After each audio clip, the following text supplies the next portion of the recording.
Hey, Stoney here with another game of Mechabellum, and in this game, we're going to take a look at how Mustangs can be used to transition very smoothly into fort staying into a board that might potentially counter it in the early rounds.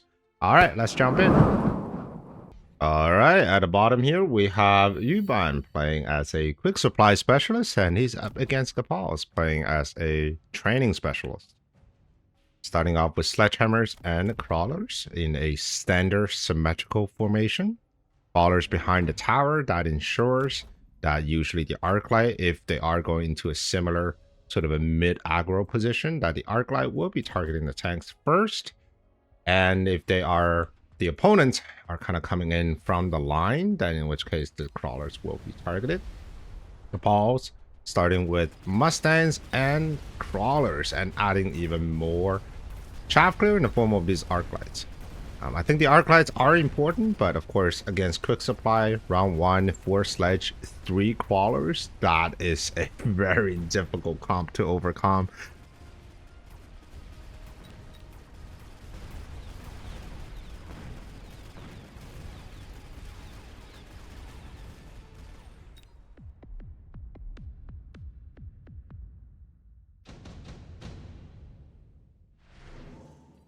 Got our first round of reinforcements here. Intensive training could be interesting.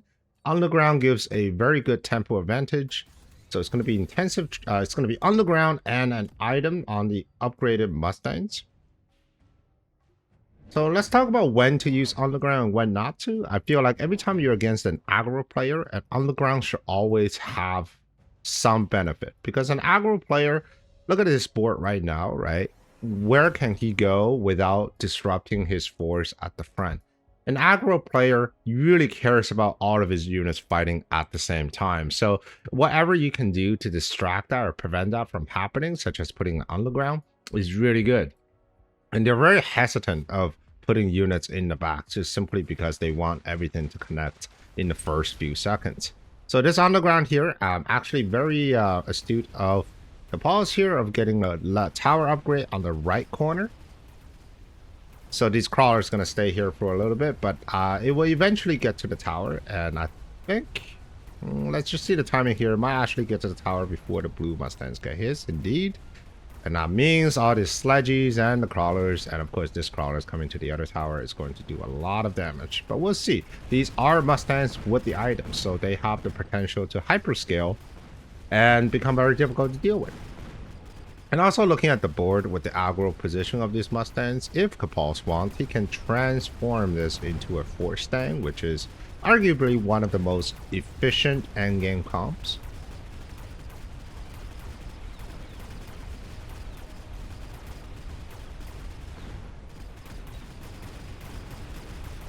Wow, surprisingly, Kapals actually got that round despite having slightly inferior units and also getting a tempo move from Ruban. Another item, improved power control. That's probably going to be what Kapal's pick. Intensive training here for Ruban.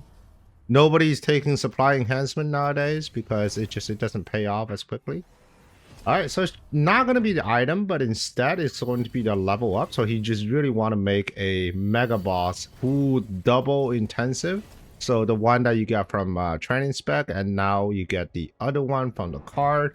That single item Mustang at level 4, doing 251 damage every 0.4 seconds per unit. So that guy is going to do quite a lot. Tanks do not run armor, so it does not have a good way of getting rid of those. And when you're running tanks, even if it's 4 sledge, in the first couple rounds, you are going to be a little worried about chaff clear. And if you're the opponent facing into 4 sledge, even if you don't have large units like forts just yet, because it's round 3, you can always challenge the tank status by just dumping more layers of chaff. Like the tanks themselves are actually not that efficient. There is a loan taking from Kapals.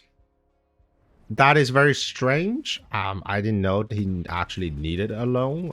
So he double leveled the Mustang. That's 200.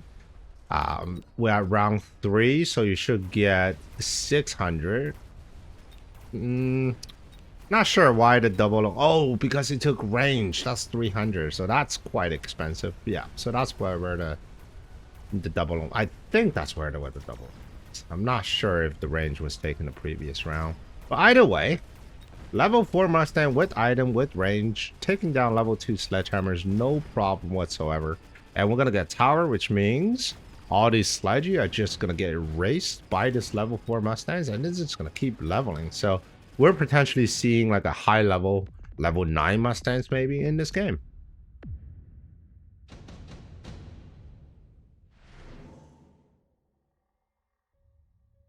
Alright, got our first unit drop here.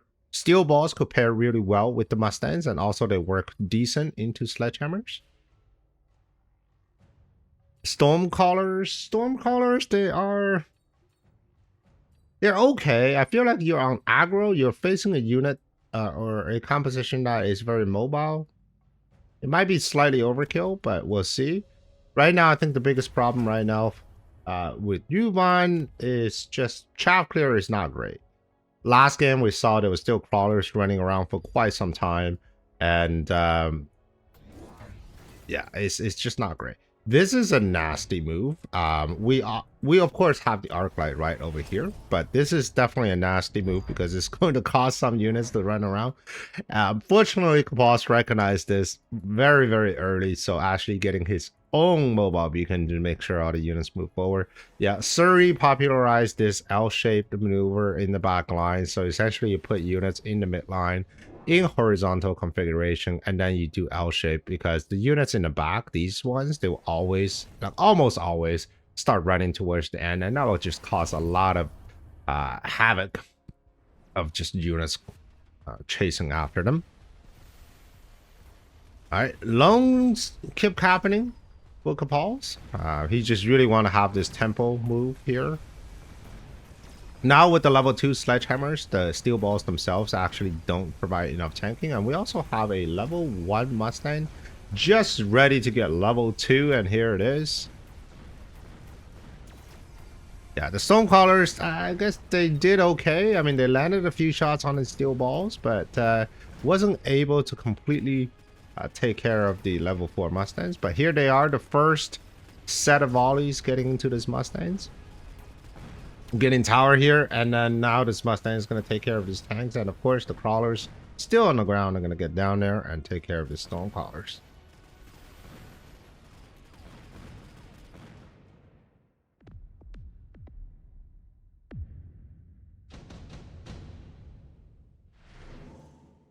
Another underground is being offered, steel ball production. The ball could just go into forts with steel ball production. It actually provides a lot of garbage at the front. Underground is taken again by Ubon. You know, underground actually is pretty darn good for Capals as well if he takes it, but oh, actually now that we got drill, so that the chance of him doing a huge tempo move is escaping. This time the underground is going to be in the middle, and it has drill, which means even if a few gets through the missiles, it's going to do quite a bit of damage to the tower. Another arc light gets added in the middle just for the defense of a potential underground coming in from the middle. Very good. The L continues to happen, but I don't think this L is going to get much done. Mobile beacon continues to move forward. Fire gets added onto the Stormcrawlers. It's bad news for an aggro player because all of his units, well, most of his, no, 100% of his chaff is consist of crawlers, which means they were forced to run through the fire.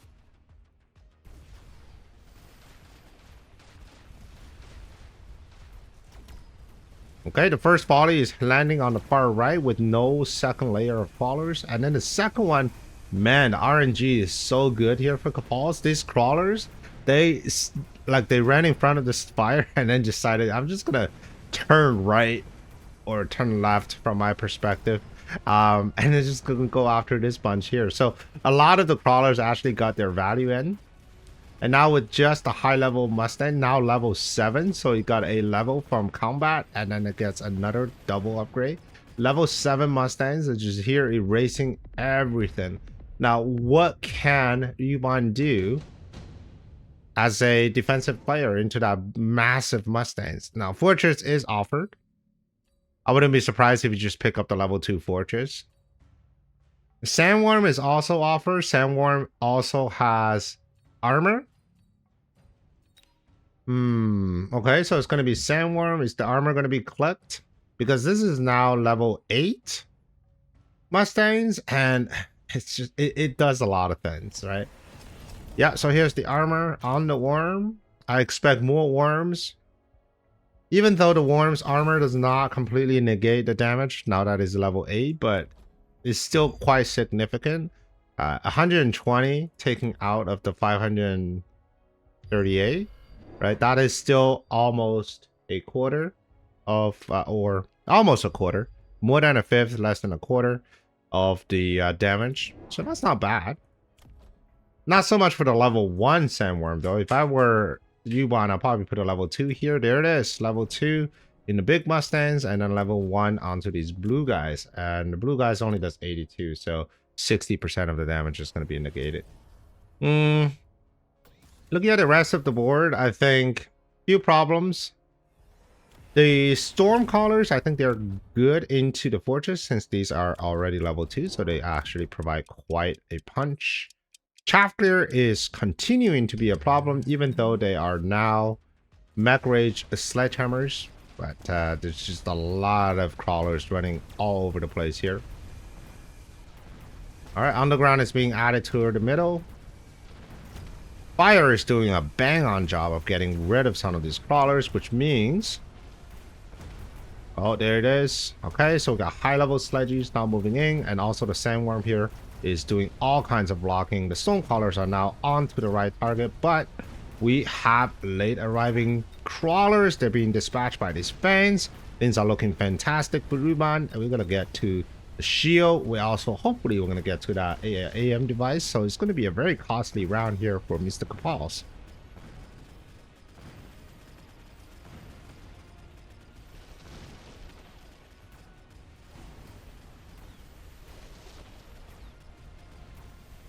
All right, no luck with the AM device, but we did get the 2 shields.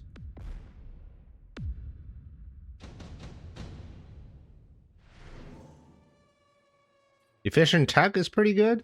Ring enhancement module is a must take here for Kapal because of the double intensive training. So he'll essentially just print money by putting this on a fort. The fort is already leveled, which means you slap that on a fort, you do double intensive training, sell the fort, and then all of a sudden you end up with 600 more money, which is great. But instead he decides to add to another fort. He's going to get that double upgrade for free. I just thought it would be better to put this level 2 since it's already... Oh, never mind. It's the crawler. It's just the illusion. It's not actually the fort that's leveled. It's the crawler behind it that's leveled. So that's my mistake. Kapal's board is still very playable. Fort Stand is already in full motion. With such huge Mustang support and just a lot of HP at the front, Yuban does not have the right unit composition to deal with that. He can, however, try to lean harder into the storm callers, but there's already 2 AM devices and they're just being countered so cheaply. He needs a way to get through like this 177,000 HP, and it's not going to be coming from the Sandworm, which only does 9,000 damage per hit. So these yeah, this is very efficient. Last round I think he got pretty good with the Sandworm switch, but how is he going to sustain it? That is the question. And now we're getting into a tempo play as well. Beautiful missile right here, just catching those phoenixes as they're about to pop the tower. Now let's focus our attention to the main fight. And this time I feel like Kapal, yeah, is going to do way better. The Sandworm is already done. The other one is still on the ground, but it's going up against this level 4 forts. And the only units that's really left to take care of these units are the sledgehammers, which all get one-shotted by this fort, and the stormcallers, which gets intercepted here. But surprisingly, they are getting it done. So kudos to Mr. Yuban here for just getting it done. The concern here is the forts scale twice, if not 3 times as fast as sledgehammers in terms of the HP versus the damage. So the sledgehammers, we really need to put in the work if they have to out DPS the scaling of the forts, especially with double intensive. Like imagine we can have like, I mean, this fort has already got a personal shield, so they're doing an extra 100% of HP because of the shield. This guy here is already level 3. Wouldn't be surprised if he just casually drops 2 more, get this to level 5. Melting point is the correct counter when you're being outscaled by just pure HP from these forts. Phoenixes are continuing to be annoying. I'm surprised they're... Oh, there it is. The fans as a defensive measure. But you have to realize that there's going to be missile here for the fans, right? Alright, Melter here. Holding down the forts, literally. Let's see how it does. The Sandworm is now level 3 with the portable shield coming in on this side, and the only real defense here on this side is just this level 2 forts, which means this Sandworm are now tanking 180 damage because of the armor. Is going to do really well even into this level 9 Mustang dealing 606 damage. Alright, Phoenix threat is taken care of. Now everybody's moving over. The melting point is trying to do their best. The chaff clear is still a bit of a problem because of the shield, so now the fire doesn't actually land, so all these crawlers which is running. Alright, the shield is broken, but so are the sledge lines. Come on, Melter. There we go, the first good target, getting onto this level 2 fort.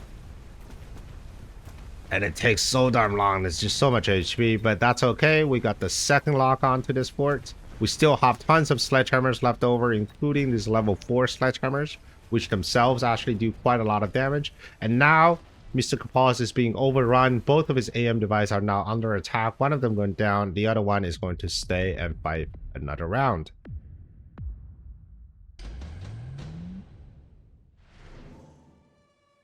Alright, Lightning Storm is, I feel like it's a mistake here for both sides. Probably more so for Kapal.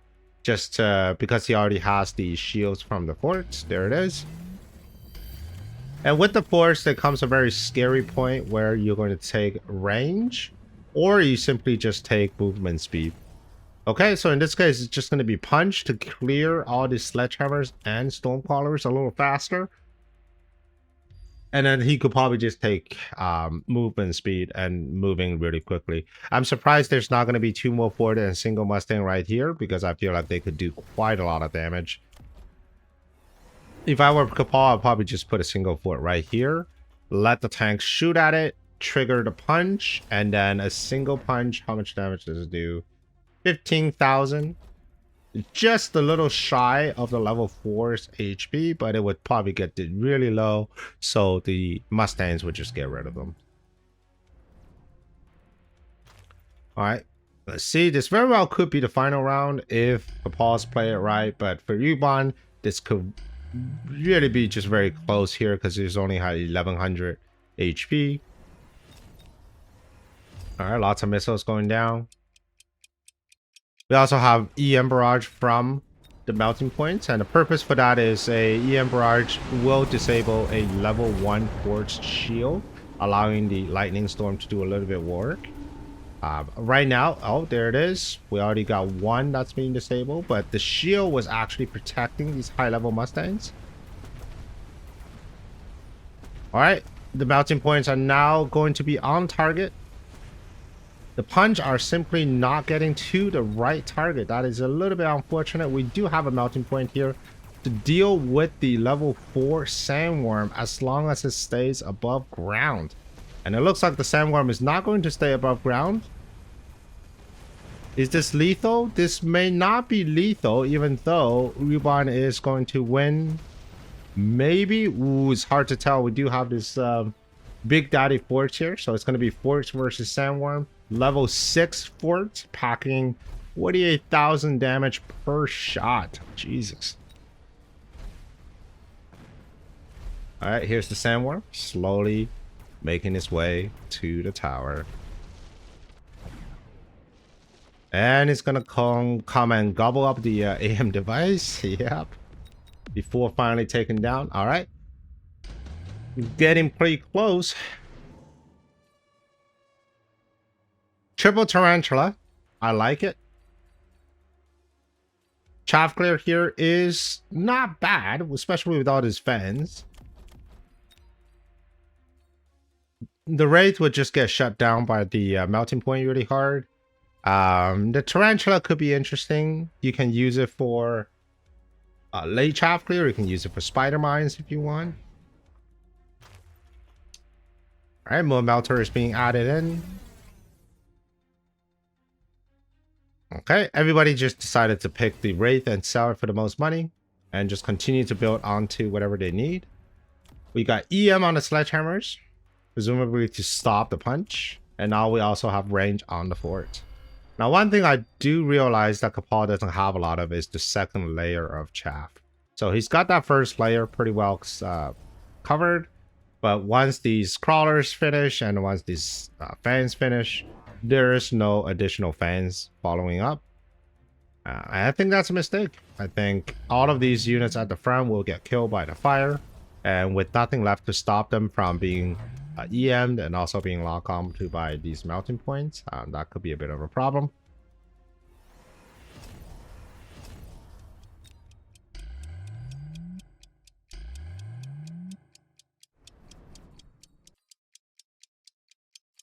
All right, we got a rush coming in from the side. It's going to get tower. We got double forge with punch.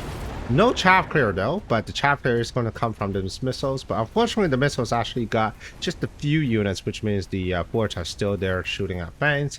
The battle is already happening here in the middle, but great tower timing, which allows this force to just move on to these melting points. There is a...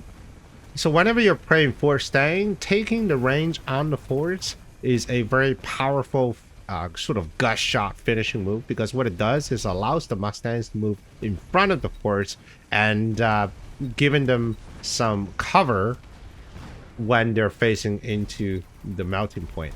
The reason I said is a gut shot because later on your opponent could always just double down onto the Stormcrawlers with fire, or just having some sort of late, for example, late range arc light, or just Mustangs of their own, knowing that your Mustangs are going to be running in front of these forts. So we got 4 forts. I don't think this is the end of the game yet.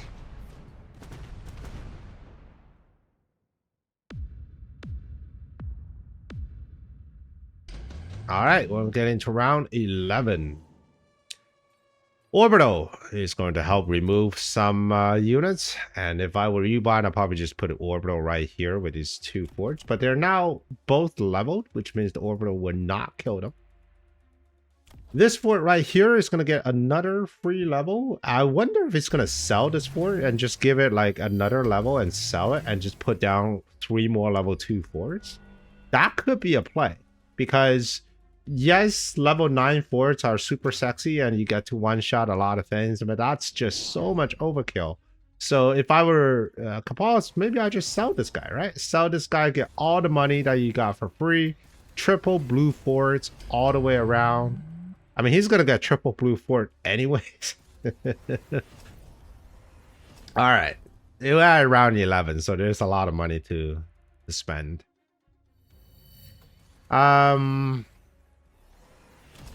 Nobody's getting Fang Shield. I feel like Fang Shield could be quite good for both sides, especially when you're on the line.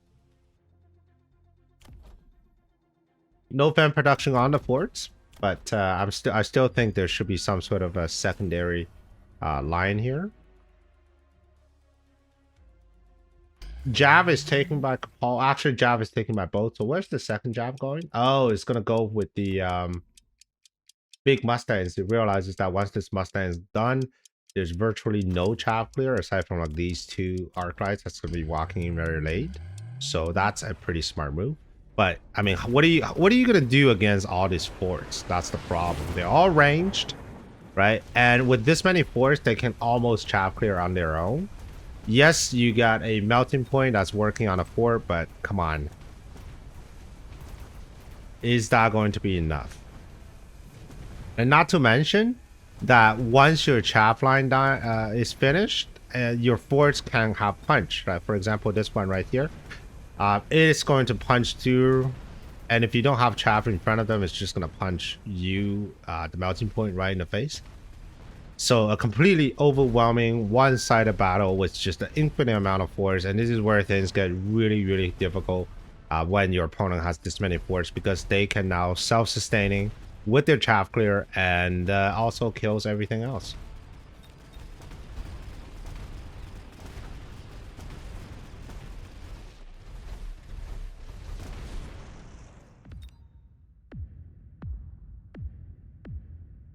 Awesome, a very well played game here by Mr. Cabals, and I hope you like this video. And if you want to see another one, here's a video for you, and I'll see you on the next one.